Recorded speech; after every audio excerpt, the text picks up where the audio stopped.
Like, I actually totally anticipated going to DeviantArt and expecting not to see any. I thought they were gonna have like a little like excluded corner off to the side maybe, but not like dead front and center and advertising AI art software on DeviantArt, which was such a influential artist space for the 2000s. Really, it shocked and disappointed me. Anyways, we are actually into a game, as we can talk about the ethics of AI art later. I need to get these bets going because we are in for hopefully a bit longer of a TvP here. Because we just got a little tiny little slice of StarCraft with MaxPax's previous opponent losing a Reaper and then tapping out immediately. Wasn't really. It was like a whiff of like the food coming out of the kitchen, you know? Wasn't even something you could actually eat. All right, here we go. Best of 3 TvP between Byun and MaxPax. All right. In the bottom left of Dynasty, we do have MaxPax, and in the top right, we do have Byun. So these two have actually been facing off rather reliably in these open cups because MaxPax plays in North America. They would often meet over there. This is not a North American equivalent open cup, I guess is... I don't know how we're going to approach the titling here. But basically, the community has endeavored to kind of replace those open cups while we still wait on more news for StarCraft. And the European one has kind of been officially taken over by the KRS, Rotterdam Steadfast Open Cup, which is what you're seeing here today. This is the third one.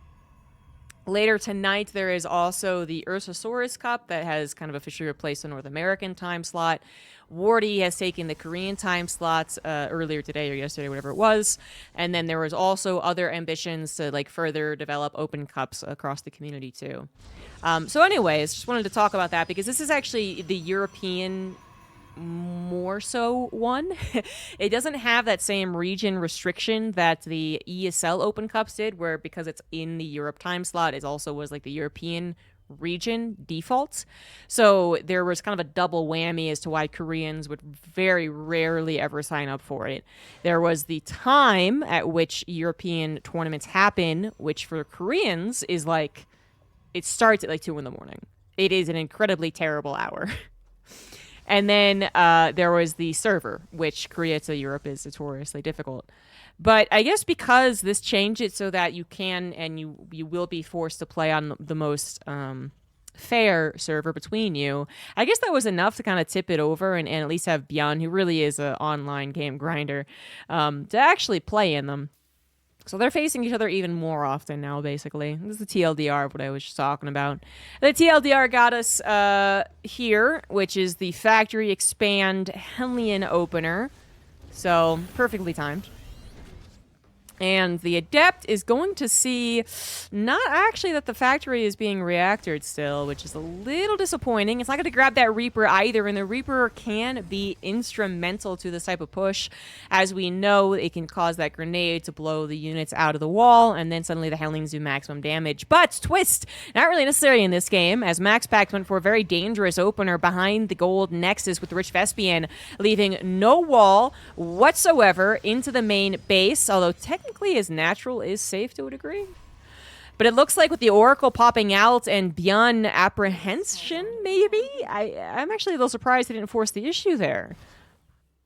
The Oracle would have killed one Hellion almost for certain, just considering how many are low. But I think the third one would have still been kind of healthier. And then the Phoenix would not have been out to take away one of the units if he had just run for it. I am fairly certain the timing would have at least forced a 1-3 Hellion shot in the probe line. At least one. I know that's a weird way to put it, but I'm trying to say, like, I think 3 Hellions could have gotten in relatively healthy, gotten at least one shot off, and then the Phoenix would have popped, and then would have lifted the third Hellion so that it wasn't one-shotting anymore. Very, very close timing, to be fair. And I guess beyond... I don't know. Was just a little hesitation is all it's going to take to really just like ruin that. So it's like it looks much worse because it looks like you waffled, but it was probably just that 1 second hesitation that made Byun hesitate further and then just go, ah, whatever, I'm just going to go for it. What the hell is this? What the heck? Why does he have a second factory?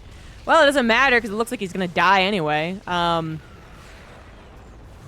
think he could still die, right? Like, the Phoenix still have energy. The Cyclone could still be lifted. Oh, but there's stuff happening elsewhere. Where the hell are the probes going down? I don't even know where the hell the probes went down. Liberator! Liberator for the win. Just killed 10 probes. And most importantly, I think distracted MaxPax forced him to return home. That is very important because if he had at that time, but not yet quite getting a full serving of StarCraft here. All right, so once we figure out who won, I'll put it on the scoreboard. Top side it is MaxPax, bottom side it is Byun, and I have no idea what happened. So last we saw was that Byun was going to try and play some mech, weirdly enough. And then, okay, MaxPax did win. And then MaxPax is just playing kind of more normal Adept Phoenix. Well, I guess more Adepts than you would usually expect, but kind of the scenario did seem to call for it. So I don't know exactly how that game ended, but it does not surprise me that Byun lost. Just because while that Liberator did do an important job keeping him alive, I just don't see how Mass Cyclone is really going to work. I think only if it was a really big surprise, which is conceivable, but that second factory was very close to the main base, or the edge of the main base, excuse me. So it's like, you know, I think you could theoretically hide mech against Phoenix, even an aggressive Phoenix player, as they spend most of their time in the natural killing your SCVs. They are deflected from the main base with a couple of Cyclones, and they don't bother diving in. Like, I could see it being kept secret, and then suddenly 6 Cyclone is actually 9 Cyclone. Yeah, that could be a very big difference, but I feel like absolutely if it's scouted, it's not going to work. And then even though that Liberator did save the day temporarily, the Phoenix disable on a Cyclone combined with a decent amount of support on the ground has actually been an answer to Cyclones since the dawn of the Cyclone. Sometimes the balance kind of wavers as far as how many units you need on the ground and how many Phoenix are really required versus how many Cyclones and how microable the Cyclones are and so on and so forth. The Cyclones would change quite a bit in the last 8 years. But at the end of the day, I would say this is a still pretty stable response, actually. So it might have looked like Byun was having a response to the Phoenix Adept, but actually history kind of says that the Phoenix Adept is a response to Cyclones. Which is kind of funny. But yeah, I didn't believe in it, but it would have been really cool if it did work. It ended up working out good for me because my internet came back online at a perfect time, and now we're just getting a game number 2. But yeah, what a weird day this has been. He just won after lifting all the Cyclones. Yeah, that makes sense to me. Makes sense. I wonder why Byun... I wonder if he was really going to go mech. I know he was getting the Cyclone upgrade. And I guess that Nexus is pretty vulnerable just being locked on and killed. I don't know. I would love to see it actually in real practice rather than when MaxPax was, I think, already getting a really good handle on the game. I don't think we're going to see that again for a while, however. We do have Byun going for a very safe opener. He's got the 1-1-1 on the way. A couple of Cyclones already out. But we will have, once again, Stargate from MaxPax, which is not a big surprise. It is Amphion.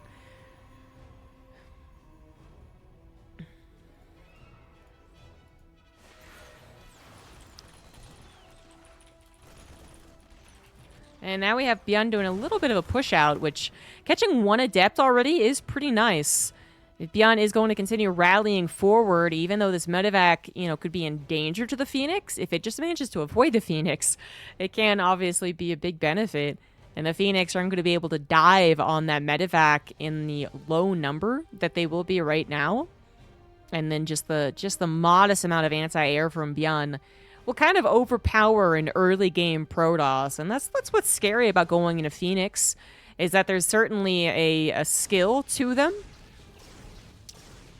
and their crowd control is incredibly beneficial, but they can also be focus fired as they have to get in range to crowd control. Shield battery is the way it's also, you know, good defensively. Okay, the shield battery's going to be targeted, but the Phoenix, they do get to just shoot on that medevac, barely don't take it down. Little missed opportunity. I think that Cyclone... Okay, or you just let the Cyclones now. Either way, that medevac's going to go down. Yes, it does. Probes do have to be pulled here, but the Phoenix crowd control, undenied, means that this push does get taken down. Only a little bit of sweat right there from MaxPax, who did recognize the necessity of the probe pull. Without the probes, those Cyclones keep some of those lock-ons, I suppose, although they would have also lost some high ground vision. So it would have been weird, I think, either way. But I think the probe pull just kind of cemented the victory. And you know that they're delaying a lot of their more important things. The stim, the extra barracks, a possibility of a third CC, whatever it is. That push was committed not by necessarily the number of units that were lost in that push, because that probably traded out okay. Maybe. But it's more, I think, the fact that it seems like the Protoss is growing a little bit better into the mid-game than the Terran. But once again, while I'm distracted checking out numbers, Liberator sneaks on in and does some equalizing and greater damage. Byun possibly just picking up on MaxPax's habits, which is not a bad habit, but it is kind of it's the two choices you can make with the Phoenix, right? You either go very aggressive with them and constantly have them on patrol around your opponent's base. They get scouting, they get harassment, they get an idea of where the army is. Or you keep them back at home and you deflect any and all type of air aggression from medevac drops or Liberator harassment, right? So it's not that it's a bad habit, what MaxPax is doing, but Byun does seem to have picked up on that he wants to try and win by by taking as much as he can, such as this tank, which fortunately does get saved, while leaving his home base relatively undefended. In fact, completely, because he also had stalkers that ran forward, which were effectively useless. So that was not the best 5 seconds of MaxPax's career. Overall, we do have a slight lead for MaxPax, I guess, just because he lost less gas units. His Phoenix count also has not been taken down at all, and that is absolutely the most important thing here, as he continues to add on more Phoenix as well. So we're already at 5, which is kind of like a good cutoff number. Sometimes you see it as low as 3. But then as far as going higher than 5... I mean, that's also a very personal choice from the Protoss player. 5 Phoenix can kind of do the job of the defense. They can kind of be annoying on the offense, but they're not going to really overpower the Terran or force a lot of conflict, I would say. You get more than that, and then suddenly it's a real thing that Terran has to consider, is how do I deal with the Phoenix as well. In this case, we had Byun acknowledge the aggressiveness of MaxPax once again and not get a unit behind enemy lines, but rather focus entirely on defending his lines. A bunker had come down, which was actually kind of helpful. I know it died almost instantly, but that's actually still kind of important. And another bunker was even considered. Byun wanted to get that third CC up as fast as possible. If he didn't have the third CC on location, he probably would have been safe holding in the natural. But with the third CC kind of expedited here, a little SimCity defense definitely goes a long way. Unfortunately, the reinforcements, the rally of the units still causing some trouble. Byun doesn't have a solid setup to protect that. I mean, one missile turret here would probably be nice, but I think he's put a missile turret down somewhere else right now. And he's just not going to bother with it. The Phoenix will eventually stop doing that. Hopefully. Eventually. They got a proxy pylon being set up for Byun, or for MaxPax, as MaxPax takes his 4th base. Byun got to be happy with getting his 3rd down at the time that he did, and he did secure it as well. It was only a brief moment where it looked a little scary, but he did secure it. Continuing to secure his 3-base setup with one hell of a wall, actually. He has been forced to play defensive versus MaxPax after a couple of bold attempts in the early game. That's basically how these two have been going at it, right? And it's not that different, I suppose, from other Terran who have similar scenarios. We'll see Clem do a medevac drop into a decent hold from MaxPax and then have to play a little defensive as he gets up his bio army. This is not uncommon. What seems to be the difference, though, is that Byun rarely gets like what he wants from that early aggression, where MaxPax just continues to draw water from a stone, you know? And then the mid-game is not the only thing that Byun ends up covering with some defensive play. He actually covers into the late game, which I think is also a difference of just comparing to Clem, because Clem's one of the guys who can actually defeat MaxPax on a regular interval. And so I think the difference is that MaxPax deflects some of the early aggression from Byun better, and then is so scary in the mid game that Byun just decides, like, I'm not going to try and push out almost at all until I'm maxed out, until my 4 bases are secure, and then I'll have one really good punch at you. Doesn't seem to work out, though. But to be fair, not a lot of what Byun is doing versus MaxPax seems to be working out, so I empathize greatly. I don't have any secret to Byun, except, you know, play more like Clem, which is easier said than done. 5 SCVs go down to a pretty significant Zealot warp in, actually, so not worth it so much for MaxPax, but MaxPax will be rolling in the dough very soon. 4 base, perfectly saturated, 74 probes, 2-1 is on the way. Getting a second Robo as he collects his Colossus, and we'll move on to some Disruptor production as well. And we got some spotting units. We got a Warp Prism over on the left side. 5th base on the way for MaxPax as well. And then maybe an Observer at some point over on the left, just because it is pretty dead space right now. Byun also with no detection over on that left side, doesn't know exactly when the Warp Prism is coming in. It's assured that the Warp Prism will. There's no doubt about that. But it's nice for the Terran player to see it perhaps with the sensor tower and have some units already in position. Very quick reaction from Byun, however. Always got to compliment him on that. But this is a quick reaction of a lot of units, and MaxPax would actually be maybe happy to see that. If these units were a little better positioned, if there was a 4th base that was actually vulnerable, yeah, then that would be a really good sign. But it looks like Byun chooses the right time to defend with a good amount of units, gets back on the front lines pretty quickly. And MaxPax is just controlling the center, but not really having any ability to push. Warp Prism again off of that left side. Phoenix joining in as well. Going to take care of a couple of Marauders. Poor guys can't shoot up. Vikings will appear, but will also be taken down. Not able to help out against the Warp Prism, but the response of the rest of the army is already a-coming. And actually, Byun might have underestimated the amount of units that could have been there. I think that many Phoenix plus the 4 Zealots, the Warp Prism not being focus-fired could have produced more. This might not have been enough of an army, but also I think MaxPax is just like, why bother? There could be more army on the way. There could not. I'll just come back later, especially when I'm more prepared on the front lines.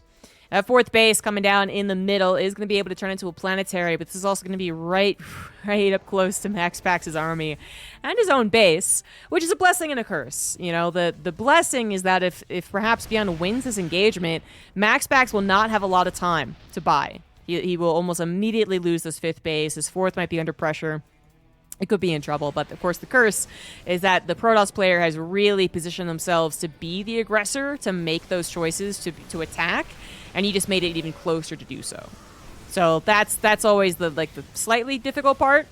Another benefit is that you are going to have your army pretty close to defending both your 3rd and your 4th, where if it was a little farther away, it's a little more complicated, but still, you're also talking about that main base being hammered constantly. The Vikings not quite in position to stop that Warp Prism, and no matter what Byun tries to do to stay as safe as possible heading into the late game, MaxPax seems to find a way to at least get something in return. But most importantly, what's really, really important here is that MaxPax reads into what Byun is doing and doesn't just kind of get settled in a neutral TvP where he's like, oh, well, you know, I gotta respect you, and then I'll just try a little bit here and there. No, he's actually saying, no, you're gonna defend all the time, I'm gonna expand all the time then. And so it's not the engagements that go amazingly for MaxPax. It's not the drops. Disrupt the shot's pretty good. It's not the Warp Prism drops that are really going to win him the game right then and there. It's the consistency, because he has so much economy behind this defensive Terran play. As you can see here, actually, MaxPax, biting off a bit more than he could chew, is forced to flee, but he flees with an okay number of units, so it's not a complete escape. It's not a complete 180 on the situation. And that's what's really important here, because MaxPax did overextend. I was a little too long over on that 3rd base. The Warp Prism wasn't as effective as he was hoping, and nothing was attacking the 4th base, right? So this wasn't a tri-pronged attack. It was just a 2-prong, and Byun did handle it. But MaxPax, like I'm trying to emphasize, he's on 5 bases. He's going up to a 6th base, 79 probes, a bit of a bank to work with. He has, once again, gotten closer to the supply of Byun, giving himself another chance. I mean, it's like playing Zerg, basically. And he knows that in direct confrontations, oh my god, unless the Disruptors get a hit, and that was a great hit, his army might not actually stand up to the Terrans. But it might take, 75% of the fight, and then another army comes forward and actually completes it. War Prism, I think number 2, I think the first one might have died, is back in it. Yep, is going to go into the main base, but there are still no missile turrets. Vikings do respond fairly quickly. Only 3 Zealots, not terrible, terrible amount of damage going to be coming in here. 2-3 for the Protoss in some of these engagements, by the way, against Byun not quite having 3-3, but that is finally finished as well. Recall is going to be necessary because a drop actually happened. Byun going for some very bold moves here. That's a Stalker recall as well into the Marauders with 3-3. Some Zealots definitely have to help out, and now we don't have a lot of fodder on the front line. Some very vulnerable units here without a recall, without an escape path. Disrupt is going to try their best, but Byun should have been able to avoid most of them. It kind of mess up. He's also trying to micro on 2 different sides, as you can see. He eventually was forced out of the main base, and not in a very pleasant way either. That wasn't a nice how you doing, okay, goodbye, see you later. That was a rough shove out of the house. Byun loses, I think, a little more than he really could afford. Even though right now the resource lost still favors Byun by about 4,000, I would still say MaxPax is in control of the situation. Byun, thinking that was successful enough, is going to go for round number 2, this time with 4 medevac. Stalker Warpin is available, though. No recall might not be necessary, because I don't think we have it, so that would be very important, but I would be wrong about that. Those Stalkers, they got decimated, man. They got torn apart by the Marauders.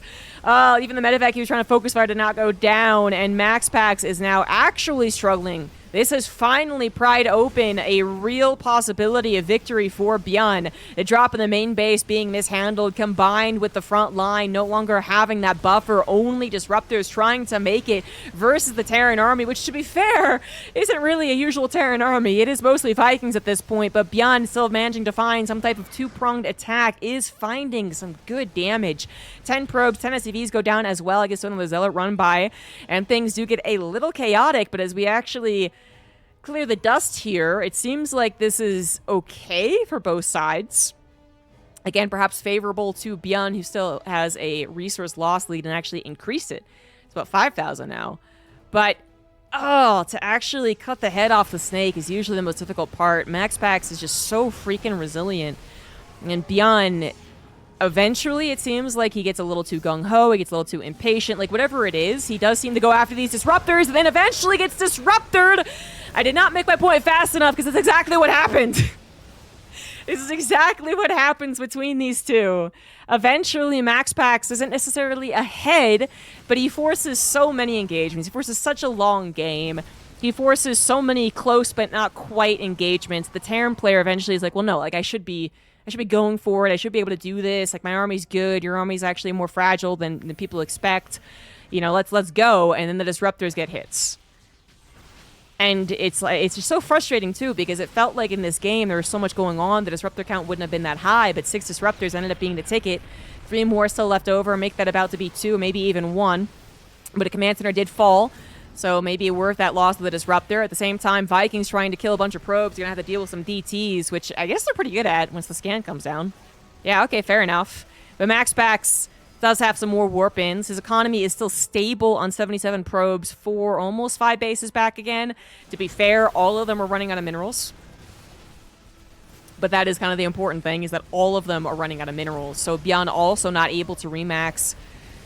Although this army is very scary. It's a lot of Marauders with 3-3. Okay number of medevacs as well, but dodging the Disruptors has not been super consistent. EMPs do hit the Archons, but not nearly enough. The Archons absolutely tanked. They got a couple of shots in themselves. And while the retreat is going to be fairly unsuccessful for these poor Disruptors, we got other things in motion. We got the War Prism once again coming in with the DTs and a couple of Zealots. The Stalkers obviously good at escaping. We'll combine back again with some more Zealots, some more Disruptors, and get back on the front line. Byun barely hanging on here, needs one hell of a engagement win, which it feels like it's really possible, and it just never quite happens. A couple of tanks that have been here from the beginning of the game do get taken out, not for free, of course. That planetary helped them as well. 8 SCVs do go down, but we're not talking about a lot of minerals to mine from anyway, so it's a silver lining to not having that many SCVs. And he still has 3 orbitals, thank goodness, so he will be mule dropping. He really is getting down to just only 1 mining base, though, and the mule drops are getting a little scarier because you know that DTs are making themselves known. The Nexus of MaxPax is finally finished. In the middle, once again, fully saturated, and the top right finally cleared of those Vikings gives MaxPax 2 very healthy bases mining, plus 2 kind of half bases mining. Overall, you can see that he's absolutely winning in the economy. And unfortunately, Byun, while his army supply is good, he had no momentum. He had no ability to get across the map instantly to take advantage. Now MaxPax probably will match the supply by the time an engagement happens. He'll have these 2 Colossus, and that'll be a huge difference. Maybe I spoke a little too soon, though. Maybe Byun can actually take advantage of this particular moment. It's got to be a big one, though. It's got to be more than just winning the fight. He's got to kill a bunch of Nexus, at the very least. And then possibly even on top of the production, which might be possible. It might be possible. Disruptors get taken out thanks to the EMP plus the target fire right there. Nexus is going to be goner. MaxPax realizing that without Disruptors, his army is flimsy. Needs those Colossus to get impact the fight as well, but I don't know. 2 Colossus against a bunch of Marauders sometimes looks kind of lame. To be fair, that's not really so much Marauders as it is Ghosts and Marines at this point. And so the Colossus will happily devour the Marines, and the Ghost will just have to be microed against later, I suppose. Shield Body Overcharge did help right there. Warp Prism was flying around, I think, and was killed eventually. Now the run-bys are coming in just the old-fashioned way. We got probes, long-distance mining. Out of desperation here, MaxPax, you know, he thought he maybe could defend that base. He was wrong about that. The attack did come in quickly enough for Byun to take advantage of the army supply.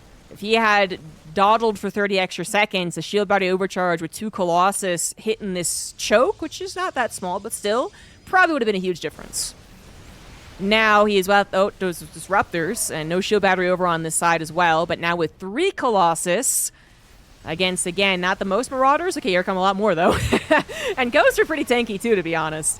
I don't know, actually. 3 Colossus might not be enough. MaxPax's army just is not big enough. It is dwindling. MaxPax probably just surprised at how much Byun was able to accumulate. It was a situation that MaxPax had an economic lead. It stayed that way as well. But this 5th base coming down with probably a mule drop, the collection of all the army away from the main and natural after they dealt with the warp-ins, it all came together at the right moment. I was really, really, really, really scared that Byun was going to do the thing again and almost win, but then run into a bunch of Disruptors. That has been a couple of their games the past couple of weeks. Thankfully, does not have to deal with Disruptors forever.